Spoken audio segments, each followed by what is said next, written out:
안녕하세요. 랭킹TV입니다. 최근 어린아이를 둔 부모님들을 발칵 뒤집어지게 한 뉴스가 하나 있었는데요. 바로 교육부에서 입학 연령을 5세로 낮추겠다고 발표를 한 것으로 이 뉴스 때문에 교육부 장관이 사퇴하는 초유의 상황이 발생했습니다. 이렇게까지 심각해지다 보니 국민들의 의견이 둘로 갈라지게 되었는데요. 지금은 8살에 입학을 하는데 한 번에 5살에 낮춰 입학하는 게 맞는 건가? 안 그래도 힘든 아이들 일찍 학교 보내서 얼마나 고생시키려고 하느냐 등등 불만을 토로하는 분들이 있는 반면에 어차피 학교 가기 전에 유치원을 가는데 그냥 학교 조금 일찍 가면 어때? 맞벌이 부부들한테는 차라리 잘 됐다고 말씀하는 분들도 계시는 등 찬성하는 분들도 일부 목소리를 내고 있습니다. 하지만 아무래도 긍정보다는 부정의 목소리가 조금 더 높아 보이는데요. 일단 이런 상황에서는 세계 각국의 입학 연령을 알아보고 고민해보는 게 조금 더 객관적이겠죠? 우선 세계의 입학 연령을 지도로 한눈에 살펴보도록 하겠습니다. 전체적으로 보면 6살이 대세이고 7살이 그 뒤를 잇고 있으며 5살에 입학하는 나라는 영국과 호주 등 몇 군데가 없는 것으로 보입니다.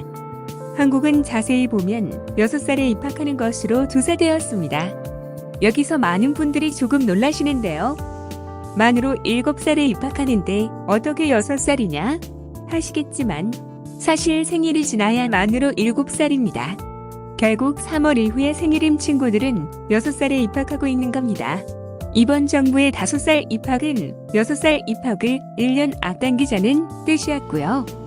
하지만 대부분 통념상 입학 연령을 8살로 인지하고 있다 보니 반발이 오히려 더 커졌던 것 같습니다. 아무튼 6살 입학이 대세인 것은 맞는 듯한데요. 그렇다면 많은 국가들이 5살 입학을 추진하고 있을까요?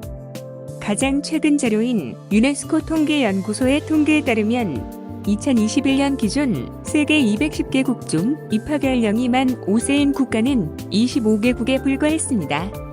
반면 만 6세인 국가는 151개국에 달했으며 만 7세인 국가도 만 5세인 국가보다 많은 34개국이었습니다. 결국 입학 연령을 낮게 가져가는 추세도 아닌 상황이었던 것입니다. 유럽의 경우는 영국이 5세 입학이다 보니 입학 연령을 일찍 앞당겼을 경우에 대한 비교 관련 자료도 꽤 많은 편인데요. 특별한 이점이 없다는 것이 대부분 자료들의 공통점입니다.